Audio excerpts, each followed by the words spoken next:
네, 계속해서 마지막 이제 13주차 강의안을 여러분에게 할 때가 됐네요. 네, 하여튼 수업을 잘 들어주셔서 감사해요. 네, 여러분 한 번도 뵙지를 못했네요. 그래서 코로나 사정이 좀 좋아지면 그래도 대면 수업을 해보고 싶었긴 했는데 마지막까지 코로나 사정이 좋지를 않아서 결국에는 대면 수업을 못한 게 가장 좀 아쉬운 점으로 많이 남습니다, 여러분. 네, 13주차 강의안 펴셨나요? 네. 3차 강의에서는 민법하고 좀 전까지 행정법에 대해서 이제 개괄적으로 한번 살펴봤고요. 자, 13차 강의 안에서는 자, 민법하고 상법하고 형법 이렇게 좀 약간 개괄적으로 살펴본 다음에 강의를 마칠까 합니다, 여러분. 네. 먼저 민법을 보실까요? 자, 민법을 보시면 민법의 의의와 대상 목적. 자, 민법은 대표적인 사법의 대표적인 법이 바로 민법이라고 할 수 있습니다, 여러분. 자, 법을 이제 공법과 사법으로 나눌 수가 있는데, 자, 공법은 국가와 그 개인 간의 관계를 규율하는 게 공법이죠. 대표적인 게 헌법이라든지 행정법이 있고, 자, 사법은 개인과 개인 간의 관계를 규율하는 게 사법인데, 이 사법의 가장 대표적이고 기본적인 법이 바로 이제 민법인 거죠. 그래서 여러분 살면서 물론 이제 여러분이 가장 많이 맞닥뜨리는 법이 이제 민법이 되겠죠, 여러분.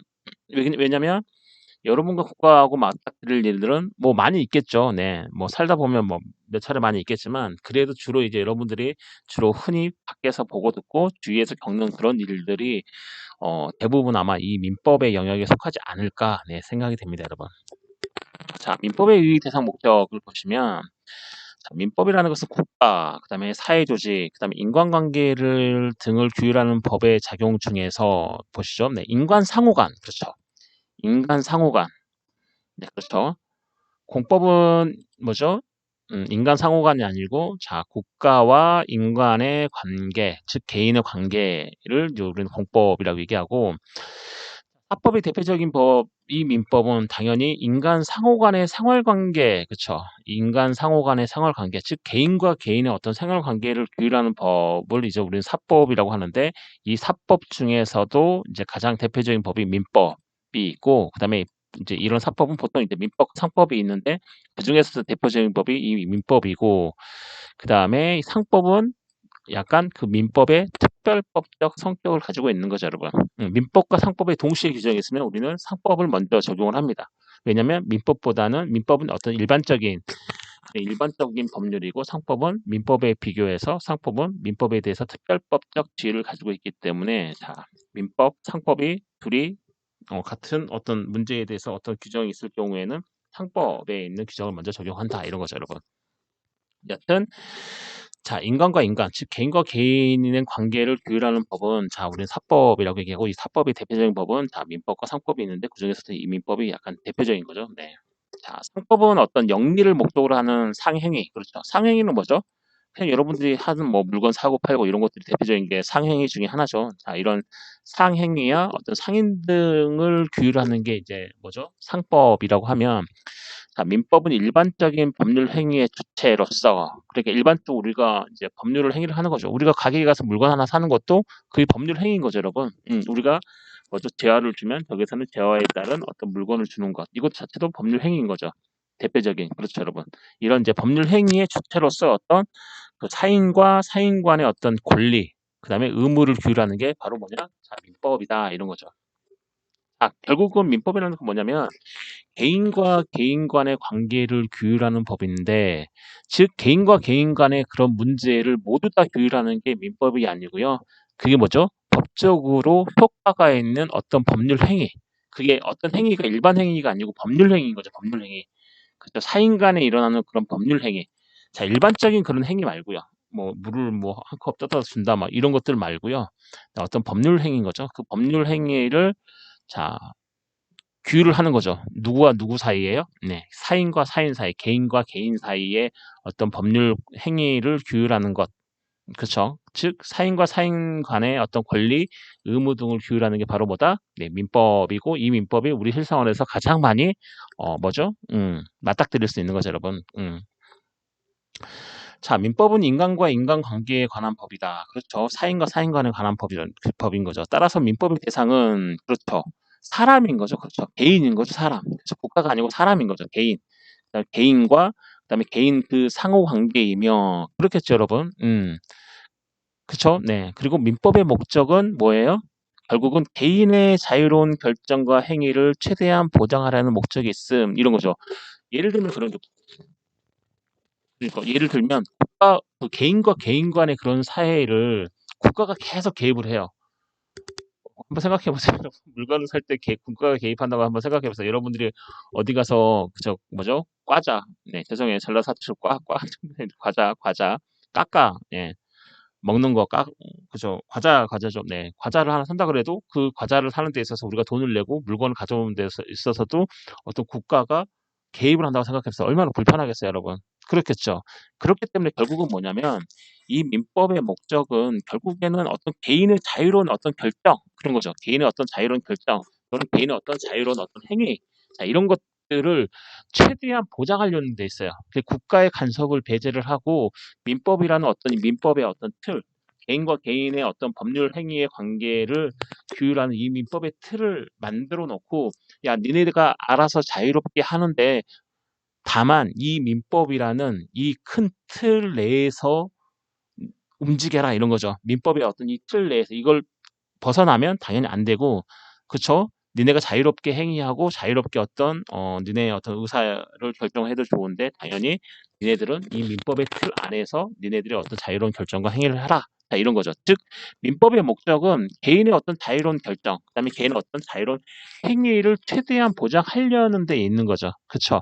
만약에 이런 게 없으면 국가가 계속해서 개입을 해야 되기 때문에 국가가 개입한다는 것은 그만큼 개인의 자유가 자유로운 어떤 결정이나 행위들이 없어진다는 것을 얘기를 하는 거죠. 그렇기 때문에 이 민법의 목적은 결국은 뭐냐? 어떤 개인의 어떤 자유로운 어떤 결정이라든지 의사결정이라든지 또는 개인의 어떤 자유로운 어떤 행위 자, 이런 것들을 최대한 보장하려는 게 바로 민법의 제정의 목적이 있겠습니다, 여러분. 이해하시나요, 여러분? 계속해서 이 민법 구성과 기본 원칙을 볼까요? 자, 민법 구성은 자, 총칙이 있습니다. 총칙. 자, 말 그대로 민법 총칙이라는 것은 뭐냐면 네, 민법에 관련된 기본 원칙이라든지 기본 원리인 거죠. 네. 네, 예를 들면 사적 자치의 원칙 뭐 이런 거죠. 네, 사적 자치의 원칙이 바로 이런 거죠. 네, 개인의 자유로운 결정과 행위. 자, 이게 바로 뭐냐면 사적 자치의 원칙인 거죠. 네. 자, 그런 통칙에는 그냥 그러한 어떤 민법의 기본 원리라든지 기본적인 원칙들이 나와 있고요. 그다음에 물권은 뭐죠?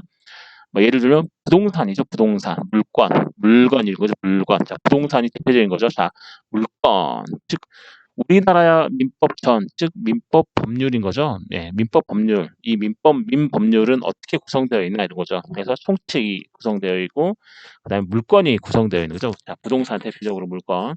그다음 채권은 뭐죠? 현찰인 거죠. 네, 채권은 대표적으로 어떤 돈인 거죠. 돈. 네, 채권. 그다음에 어떤 친족, 그렇죠. 친족. 그다음에 상속. 네, 친족 상속. 네, 따로 설명을 안 드려도 여러분 잘 아실 거예요.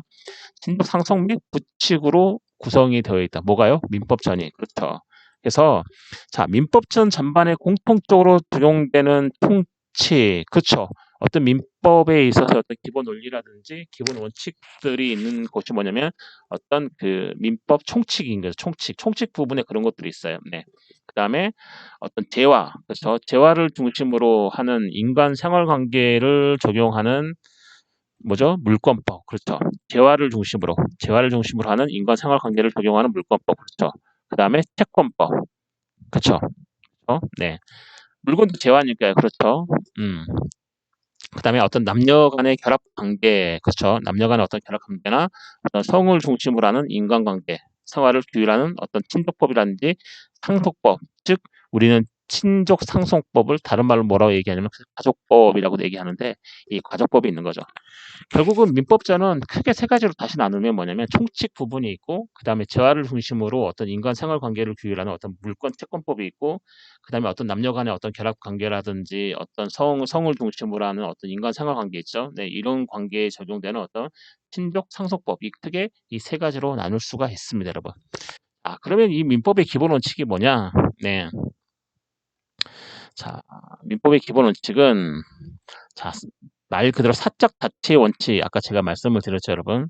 자, 이런 민법, 행정법, 그다음에 상법, 이 형법이 개론 정도 완전히 기본 중에 기초를 이제 여러분에게 말씀을 드리는 이유는 결국은 이 법과사회라는 과목은 다 전반부에는 결국은 법이 무엇인가에 대해서 배웠고, 자, 그러한 법들이 우리 사회에서 어떠한 법들이 작용을 하고 있는지 그 법들의 어떤 이제 가장 기본 중에 기초를 네, 여러분에게 말씀을 지금 드리고 있습니다, 여러분. 자, 그래서 이 민법의 기본 원칙.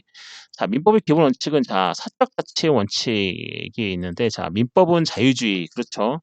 어떤 개인의 자유로운 어떤 결정이나 행위, 자, 이런 것들을 최대한 보장하려는 목적이 있기 때문에 민법은 어떤 자유주의라든지 개인주의에 입각한 그렇죠. 사적 가치의 원칙을 기초 이념으로 삼고 있다. 결국 사적 자치 원칙이 뭐냐? 어떤 개인의 자유로운 결정과 행위.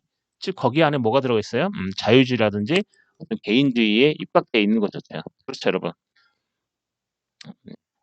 자, 그래서 이 사적 자치의 원칙이란 개인 간의 생활 관계에서, 그쵸? 어떤 개인과 개인 간의 생활 관계에서 권리, 의무의 취득, 그쵸? 어떠한 권리를 취득하고 또는 어떠한 의무를 취득하고, 자, 그리고 그런 권리, 의무가 소멸을 하는데, 자, 그 과정, 자, 어떤 권리나 의무를 취득하고 어떤 소멸하는 그런 과정, 그 개인과 개인 사이에서 이렇게 일어나는 어떤 권리, 의무의 생성과 이런 소멸을 뭐죠? 자유로이 결정하며, 그래서 본인의 의사에 따라서 자유로이 결정하고, 그리고 본인의 의사에 따라서 결정하고 본인이 그 의사에 책임을 져야 되는 거죠. 그래서 자, 자기 책임 그런 거죠. 자기가 당연히 결정했기 때문에 자기 책임이 있는 거죠. 그렇죠?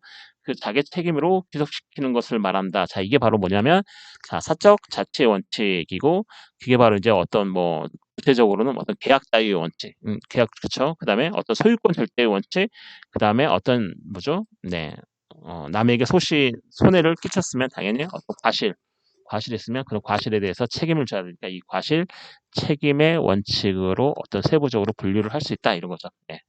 이해하시나요, 여러분? 이게 이제 민법이 우리의 어떤 실생활, 즉 우리의 사회에 있어서 어떤 개인과 개인 관계를 규율하고 있고 지탱하고 있는 네, 가장 네, 사법 중에 대표적인 법이 바로 이 민법인 거죠, 여러분. 네.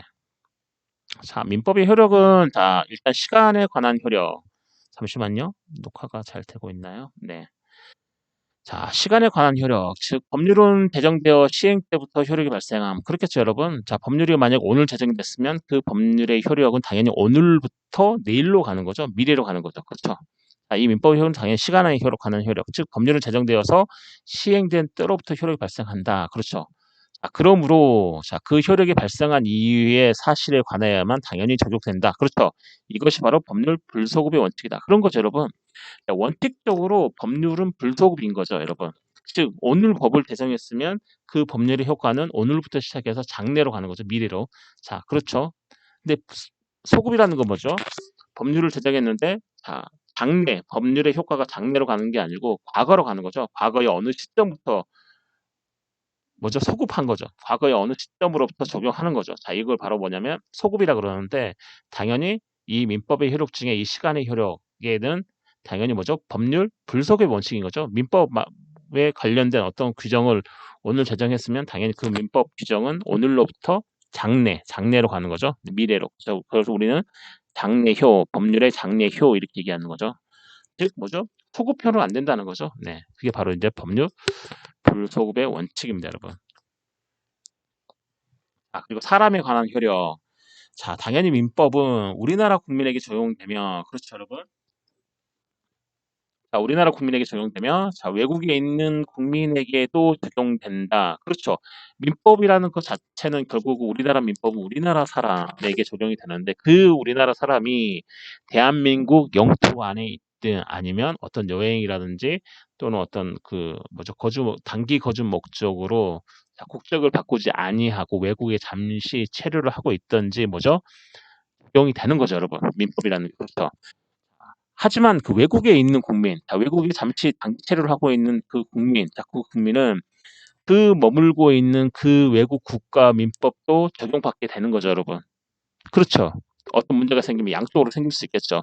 다 적용받게 되므로 결국 어떤 양국 법이 충돌할 수 있는 여지가 항상 있는데, 자, 이러한 경우에는 어떤 국제사법이 그 충돌을 해결할 수 있는 방안이 되고 있습니다. 국제사법 해가지고, 자, 이러한 경우에는 어느 국가의 법을 따르는지 이렇게 명시적으로 나와 있는 거죠. 그래서 그 국가의 법에 따라서 해결을 하면 된다 이런 거죠. 즉, 이 국제사법이 네, 그 해결책이 될 수 있다 이런 거죠. 그리고 당연히 장소에 관한 효력은 자, 우리나라 민법인 게 당연히 우리나라 전 영역 내에 그 효력이 있겠죠, 여러분. 우리나라 전 영역이면 어디죠? 우리나라 전 영역. 우리나라 전 영역이면 당연히 영토도 포함되고 영해도 포함되고 영공도 당연히 포함이 되겠죠, 여러분. 네. 자, 그게 바로 영토인 거죠. 대한민국의 전 영역인 거죠. 그 전 영역에 영토, 영해, 영공이 다 포함이 되어 있다. 이건 꼭 민법뿐만 아니고 다른 것도 마찬가지겠죠, 여러분. 아, 그리고 자, 네 번째로 채권을 볼까요? 채권. 자, 민법전의 구성 중에 어떤 이 채권. 자, 채권, 이제 물건보다 물건도 중요하지만, 네, 이 채권이 상당히 중요하죠, 여러분. 네. 자, 채권을 보시면, 자, 채권은 뭐냐면, 특정히, 여러분 채권 많이 들어보셨죠? 나 채권자다, 채무자다 많이 들어보셨죠? 네. 그래서, 돈을 빌려준 사람을 우리는 채권자. 채권을 가지고 있는 사람, 그 채권이죠, 그쵸? 권리를 가지고 있는 거죠. 채에 대한 권리, 돈에 대한 권리. 채무는 뭐죠? 의무인 거죠. 돈에 대한 의무를 가지고 있는 사람을 채무자 이렇게 얘기하죠. 네, 그래서 아마 그 개념을 생각하시고 들으시면 조금 더 재밌게 들으실 수 있는데, 자, 채권은 결국은 특정인이, 그렇죠, 다른 특정인에게, 그렇죠. 그러니까 한 개인이 다른 한 개인에게, 그렇죠. 근데 당연히 특정이 됐겠죠. 채권, 그쵸, 특정이 된 거죠. 네, 아무나 아니죠. 네, 특정인이 다른 특정인에게 어떤 일정한 행위를 할 것을 요구할 수 있는 권리를 우리 채권이라고 말합니다. 채권. 꼭 돈만 왔다 갔다 하는 게 아니고 다른 것도 채권이 될 수가 있는 거죠. 즉 결국은 뭐냐면 어느 A라는 사람이 B라는 사람, 즉 특정인이 다른 특정인에게 어떠한 일정한 행위, 뭐 그 돈을 갚으라는 게 됐든 또 뭘 하라는 게 됐든 그런 일정한 행위를 요구할 수 있는 권리가 바로 뭐라고 얘기하냐면 우리는 채권이라고 얘기합니다. 즉 그래서 그 채권을 가진 사람이 채권자, 그다음에 그 채권을 이행해 줄 의무를 가진 사람을 우리는 채무자라고 얘기하는데 즉 이런 채권자가 채무자에게 어떤 일정한 내용을 이행할 것을 청구할 수 있는 권리가 바로 채권이고, 자, 예를 들어서 뭐 여기 있죠. 네, 10만 원 빌려줬는데, 자, 빌려준 사람은 당연히 채권자가 되고, 그리고 빌려간 사람은 당연히 뭐죠? 채무자가 되는 거죠. 따라서 이 채권자는 채무자에게 뭘 가지고 있어요? 10만 원을 받을 수 있는 채권을 가지고 있다. 이런 거죠, 여러분. 이해하시나요? 즉 뭐냐면 그 10만 원을 빌려주었기 때문에 뭐죠? 채권자는 채무자에게 그 10만 원에 대한 변제를 하라고, 그 변제 행위, 그 일정한 행위인 거죠. 그 일정한 내용의 행위가 뭐냐면 그 변제 행위인 거죠. 그렇죠? 변제 행위. 얼마예요? 10만 원. 이 10만 원의 어떤 이 변제 행위를 이행할 것을 요구하는 권리, 즉 그게 바로 이제 채권이라고 합니다, 여러분. 그래서 그 채권을 가지고 있는 거죠. 누가? 채권자가 가지고 있는 거죠, 여러분. 자, 이러한 채권의 발생 원인은 자, 크게 계약이 있고요. 그다음에 사무 관리가 있고, 그다음에 부당이득, 그다음 불법 행위가 있습니다. 이 채권의 발생 행위는 당연히 계약, 사무 관리, 그다음 부당이득, 불법 행위가 있는데, 자, 계약은 뭐냐면 결국은 계약은 뭐죠? 네. 서로 대립되는 두 개 이상의 의사 표시가 합치됨으로써 이루어지는 법률 행위다. 그런 거죠. 자, 계약에는 당연히 계약에 상대방이 있겠죠, 여러분. 네, 흔히 얘기하면서 물론 뭐 꼭 그렇진 않아요. 네, 꼭 그렇진 않은데 일반적으로 그렇다는 거죠, 여러분. 네. 자, 계약은 서로 다 대립되는 두 개의 이상의 의사표시가 합치됨으로써 이루어지는 법률 행위다. 그런 거죠. 그렇죠? 자, 서로 대립되는 두 개 이상의 의사표시는 보통 청약과 승낙이 이루어진다. 그렇죠? 뭔가가 청약을 하게 되면 내가 어떤 뭐 보험 계약을 할 때 보험 청약을 먼저 하죠. 그래서 우리가 이제 뭐 여러분 작성 해보셨는지 모르겠지만 청약서를 쓰죠. 네, 청약서. 네, 청약서를 쓰면 넣으면 보험회사에서 승낙을 하죠. 즉 이게 계약의 어떤 이행 과정인 거죠, 여러분. 그래서 보통 이 계약이 청약과 승낙으로 이루어집니다, 여러분. 자, 이럴 때 이 채권이 발생하게 되는 거죠. 그쵸? 네, 계약을 함으로써 어떤 채권이 발생하게 되는 거죠. 그쵸? 뭐예요? 이해하시나요, 여러분? 네. 네, 계약할 때 채권 발생하죠. 네, 그쵸. 네. 뭐 돈 내야 되잖아요. 계약, 그쵸. 돈 내야 되잖아요. 돈, 네, 뭐 꼭 보험뿐만 아니고 어떤 뭐 계약을 할 때, 뭐 임대차 계약도 마찬가지고. 자, 이럴 때 돈을 내고 그다음에 그 물건을 인도받고 이러면서 뭐죠? 채권과 채무자가 생기는 거죠, 여러분. 네. 그래서 보통 이런 계약은 청약과 상납으로 이루어진다. 자, 이런 거죠. 자, 사무관리. 사무관리는 약간 좀 복잡한 개념은 아닌데 약간 한 단계 더 들어간 개념인 거죠. 즉 관리자가 법률상 또는 계약상 아무런 이유 없이 풀렸네요. 아무런 이유 없이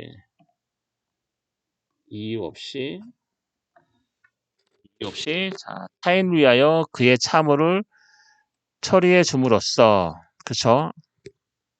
계약상 아무런 이유 없어요. 그러니까 그 계약처럼 어떤 청약과 승낙을 한 그런 관계가 아니고 이 사무 관리는 그 안에 특정인 두 명이 존재하긴 하지만 이 특정인의 인들에게 생기는 그런 채권의 어떤 법률상 근거가 뭐죠? 의사표시가 아닌 거죠. 의사표시가. 즉 계약이 아닌 거죠, 여러분. 이해하시나요? 자, 계약은 뭐냐면은 두 사람의 어떤 의사표시의 합치가 있는 거죠. 이 청약과 승낙이라는 어떤 의사표시의 합치가 있는 건데 이 사무관리는 계약과 비슷하지만 뭐죠? 의사표시 합치가 없는 상황인 거죠. 그러니까 나는 그 의사를 표시한 둘이서 그런 의사표시를 한 적이 없어요. 계약은 내가 어떤 임대차 계약을 한다? 그럼 나는 거기 들어갈 거야. 그렇죠? 그럼 너 들어와라. 돈 얼마다. 뭐 이런 의사표시에 어떤 합치가 있는 거죠. 그래서 두 개의 의사표시가 합치가 되면은 비로소 이제 청약과 승낙이라는 어떤 그런 행위를 통해서 뭐가 일어나요? 계약이 일어나고 당연히 이 계약에서 당연히 채권이 발생하는데 이 사무관리는 계약과 비슷하지만 의사표시 합치는 없는 상황이에요. 즉 뭐냐면 어떤 관리자가 있는데 이 관리자가 어떤 법률상 계약상 아무런 이유가 없어요. 그렇게 아무런 이유가 없는데 어떤 타인을 위하여 그의 사무를 처리를 해줘요. 대신 어떤 계약을 한 것도 아니고 아무런 법률상 의무도 없어요. 대신 처리를 해줌으로써 생기는 채권, 채무 관계를 우리는 사무관리라고 얘기하고 예를 들어서 뭐 이웃집이 뭐 휴가를 갔는데 자, 뭐 우유 보급소에서 우유 배달료를 받으러 온 경우에 그 관리자가 뭐죠? 대신해서 뭐죠? 우유 요금을 지불해주면 당연히 이웃집 주인에 대해서 그 관리자는 일정한 비용, 자기가 낸 그 뭐죠? 우유 배달료죠. 네, 우유 배달료를 통보할 수 있는 채권을 갖게 되는 거죠. 이것이 바로 이제 사무 관리다 이렇게 얘기하는 거죠. 즉 계약이라는 것은 두 개 이상의 의사가 합치돼서 자 나오는 게 바로 계약인 거고, 자 사무 관리는 그런 의사 표시가 사전에 없었는데 그렇죠. 법률상이나 계약상이라든지 어떤 관리자가 뭐 타인을 위해서 자기가 그렇게 해줄 필요가 없는데 만약 그렇게 해줬다면은 당연히 거기에 대한 권리를 갖는 거죠. 네, 그 권리가 바로 뭐다? 갖는 뭐죠? 그 권리를 갖는 그게 바로 이제 네, 사무 관리다는 거죠. 사무 관리. 네, 이해하시나요, 여러분? 뭐 우유 배달 보급소는 좀 이상한가? 이상하나요? 네. 여튼 그런 거죠. 예를 들면 그렇게 아파트에 사는데 뭐 우리 집에 이사를 한다. 즉 휴가를 갔는데 아파트 경비실에 어떤 이제 아파트 관리자분께서 대신 이제 내주는 거죠. 돈을 내주면 당연히 그 관리분은 우리는 이제 그 휴가 간 집, 그리고 우리 집에서는 그 관리인에게 뭐 우유 배달료를 대신 내라라고 뭐 한 적도 없죠. 네, 당연히 한 적도 없는데 일단 뭐 대신 내줬으면 당연히 그 관리인이 그 우유를 먹고 있는 그 집에 그 비용을 달라고 할 수 있는 그 권리, 그 채권을 갖게 되는데 바로 이러한 상황을 우리는 사무관리라고 얘기를 합니다, 여러분. 이해하시나요, 여러분? 자, 부당이득은 뭐냐면, 자, 법률상 원인 없이 타인의 재산이나 노무의 제공으로 이득을 얻고, 자, 이로 인하여 그 타인에게 손해를 주는 것을 말합니다. 그렇죠? 부당이득은 뭐냐면, 내가 아무런 원인이 없어요. 법률상 아무런 원인이 없어요. 내가 어떤 타인에게, 내가 저 사람에게 돈을 받아야 될 아무런 이유가 없어요. 예를 들면, 나는 저 사람에게 뭐죠? 돈을 1,000만 원 빌려줬는데, 저 사람이 착각을 해가지고 저에게 1,500만 원을 변제를 해요. 그럼 500만 원을 제가 아무런 이유 없이, 아무런 법률상 이유 없이 받은 거잖아요. 그렇죠? 그 500만 원 당연히 뭐가 돼요? 그러면 부당이득이 되는 거죠. 그렇죠? 그 어떤 사람이 저를 위해서 어떤 노무를 제공해요. 제가 100만 원을 빌려줬는데 그 사람이 그 100만 원을 못 갚아서 그럼 너 우리 집에 와서 일을 해라. 대신 10일 일해라. 그래서 하루에 10만 원씩 까주겠다. 그러는데 그 사람이 착각해서 11일을 얘기를 해요. 11일을. 그럼 하루 더 일을 하게 된 거잖아요. 그렇죠? 그러면 그 하루가 당연히 뭐가 돼요? 부당이득이 되는 거죠, 여러분. 네. 예를 들면 그러는 거죠. 그게 바로 이제 부당이득의 개념이다. 이라고 할 수 있죠, 여러분. 불법 행위는 여러분 뭐 잘 아실 것 같습니다. 예, 고의나 또는 과실로, 고의든 과실이든 타인에게 손해를 주는 위법 행위인 거죠, 여러분. 그게 바로 이제 불법 행위인 거죠. 그렇죠. 즉, 가해자는 피해자에게 발생된 손해에 대하여 배상해야 된다. 그렇죠. 보통 이런 불법 행위는 자, 민사상 책임과 형사상 책임이 동반되는 게 특징입니다, 여러분. 네. 자, 이런 것들이 바로 뭐냐면 뭐예요? 채권의 발생 원인이다. 그런 거죠. 즉, 대표적인 채권의 발생 원인은 자, 계약, 어떤 사무 관리라든지 부당 이득 또는 불법 행위가 바로 대표적인 채권의 발생 원인이 되겠습니다, 여러분. 자, 빠르게 상속을 보고 좀 쉬었다 할게요. 네, 마지막. 네. 자, 상속이라는 건 뭐 여러분 잘 아시다시피 자, 피상속인. 그래서 상속을 두는 사람인 거죠. 피상속인. 그렇죠. 피상속인. 그러니까 자기의 재산을 상속인에게 두는 사람. 그렇죠. 네, 피상속인이 사망. 네, 사망이에요. 피상속인이 가지고 있던 모든 재산상의 어떤 지위. 그렇죠. 지위인 거죠. 어떤 임대인의 지위, 뭐 이런 거죠. 월세를 놨는데 그 임대인의 지위인 거죠. 그 지위도 재산에 포함되는 거죠. 또 어떤 재산상의 어떤 지위 내지는 자, 권리, 의무가 일정한 신분 관계에 있는 자에게 자, 포괄적으로 승계되는 것을 말합니다. 포괄적으로. 자, 포괄적으로 다 승계가 돼요. 어떤 재산상의 뭐죠? 지위라든지 또는 권리라든지 의무라든지 다 그런 거 상관없이 자, 피상속인의 어떠한 일정한 그런 그 신분 관계 일정한 그 신분관계, 뭐에 관련된 신분관계? 재산. 네, 재산을 관련된 어떤 신분관계가 자 상속인에게 어떤 포괄적으로 승계되는 것. 그게 바로 뭐냐면 상속, 그렇죠? 상속의 개념인 거죠. 자, 이런 상속의 개시 원인, 즉 상속이 일어나는 이유는 당연히 뭐예요? 피상속인의 사망인 거죠. 사망. 네, 사망하면 이 상속이라는 이제 그 뭐죠? 개시 원인이 발생을 하게 되는 거죠. 자, 개시 장소는 언제냐면 자 피상속인의 주소지. 그리고 상속에 관한 비용은 당연히 어디서 지급한다? 네, 상속 재산에서 지급한다. 이게 바로 원칙입니다, 여러분. 네. 자, 중요한 것은 이제 상속회복 청구권과 대수상속이라는 건데, 자, 상속회복 청구권 물론 이제 뭐 여기에 보면 뭐 한정 승인도 있고, 네, 뭐 포괄 승인도 있고 많아요. 네, 많은데 그건 여러분들이 혹시 관심 있으시면 좀 보시면 될 것 같습니다, 여러분. 지금 우리는 민법을 하고 있으니까요. 네. 자, 그래서 뭐죠? 자, 상속회복 청구권. 자, 상속에 있어서 상속회복 청구권 뭐냐면 진실한 상속인이 참칭 상속인 또는 그 전득자에 대해 자기의 상속권에 기한 틀렸네요. 네. 어떤 자기의 상속권에 기한 재산 회복을 청구할 수 있는 권리다. 그러니까 제가 진정한 상속권이에요. 그러니까 뭐 예를 들어서 뭐 어떤 특정인의 부모님이 돌아가시면 그 특정인의 부모님의 어떤 자녀가 있어요. 그런 자녀가 있음에도 불구하고 마치 다른 사람이 자기가 자녀인 양 속이든지 아니면 자녀가 없어 가지고 자기가 유일한 상속권자인 양 이렇게 속일 수 있는 거죠. 그 속이는 것을 뭐라고 그러냐면 참칭이죠. 참칭. 네, 상속인을 참칭한다. 네. 칭한다는 거죠. 네. 그래서 어떤 진실한 상속인, 진정한 상속권을 가지고 있는 이 상속권자가 어떤 이런 참칭 상속인이라든지 또는 그 전득자, 그 재산을 피상속인의 재산을 취득한 사람, 그 전득자에게 어떤 자기의 상속권에 기한 뭐죠? 법률상의 원인이 뭐죠? 자기가 진실한 상속인이다. 이런 그 자기의 상속권에 기한 어떤 재산 회복을 청구할 수 있는 권리를 우리는 바로 이제 상속 회복 청구권이다라고 할 수 있는 거죠. 상속이 이미 끝난 후에도 자기가 진실한 상속권이면 할 수 있는 거죠. 그러니까 어떤 부분에 대해서 자기의 지분이 있는 거죠. 만약에 피상속인의 어떤 사망으로 인해서 자기의 지분이 있었는데 자기의 뭐 100%라고 한다면은 피상속인의 재산을 100%로 한다면은 뭐 자기의 상속 지분이 거기에 15%가 자기의 상속 지분인데 예를 들면 형제 자매들이 되게 좀 안 좋은 경우죠. 근데 드라마에서 많이 나오는 경우. 뭐 형제 자매들이 자기만 쏙 빼놓고 자기네들끼리 상속 재산을 갈라버렸다. 뭐 갈라서 나눠버렸다. 그러면서 당연히 뭐죠? 상속회복 청구권 사용할 수 있겠죠, 여러분. 네, 여러분들이 못 받았기 때문에 여러분의 몫을 제대로 그렇죠. 그러면 결국은 그 형제 자매들이 참칭 상속인이 되는 거죠. 자기의 15%라는 그 지분을 이제 받아야 되는데 그 15% 지분을 마치 자기들이 다 가지고 있느냐 그렇게 칭해서 받은 거니까 그런 참칭 상속인이 되는 거고 당연히 그 진실한 15%의 지분을 가지고 있는 그 진실한 상속인이 자기의 어떤 상속권에 기해서 어떤 재산 회복을 청구할 수 있는 권리가 바로 뭐냐면 자 상속회복 청구권이다. 자 대집상속은 뭐 이런 거죠. 대집상속은 예를 가장 흔히 바로 이해할 수 있는 대집상속이 뭐냐면은 그 할아버지 엄마 아빠가 있고 그다음 자기가 있는데 할아버지가 뭐죠? 돌아가시려고 하는데 엄마 아빠가 먼저 돌아가세요. 이해하시나요, 여러분? 그러면은 대습에서 받을 수 있는 거죠. 할아버지 재산이 뭐죠? 바로 우리한테 오는 거죠. 즉 엄마 아빠를 거쳐서 바로 우리한테 오는 거죠. 그게 바로 대습상속인 거죠. 이해하시나요, 여러분? 그리고 상속을 받는 사람, 그쵸? 상속인이 될 어떤 직계 비속 또는 형제 자매, 그쵸? 상속인이 될. 그러니까 예를 들면 할아버지, 아빠, 저 이렇게 생각하면 중간에 아버지가 먼저 사망한 경우죠, 여러분.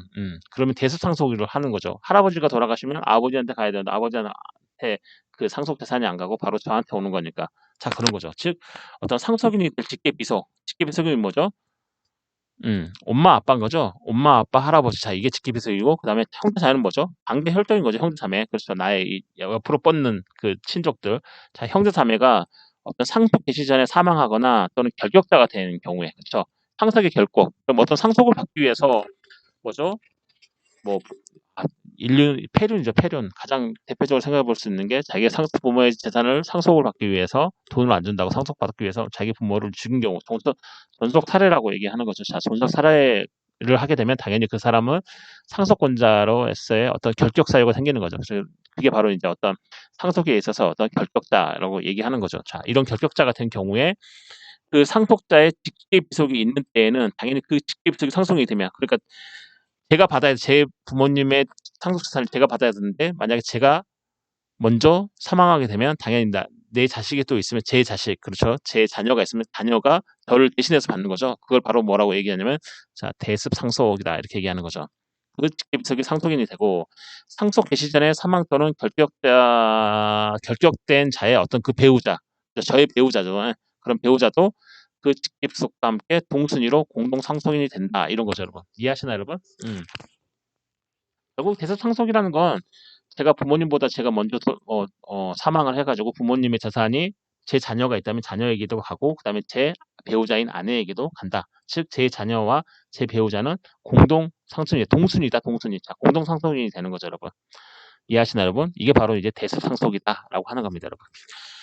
자, 여기까지 해서 대충 이제 민법의 이제 주요 내용들에 대해서 여러분에게 말씀을 드렸고요. 네, 조금 쉬었다가 저희는 상법과 형법으로 해서 이제 종강을 하면 될 것 같습니다. 여러분 조금 쉴게요, 다시.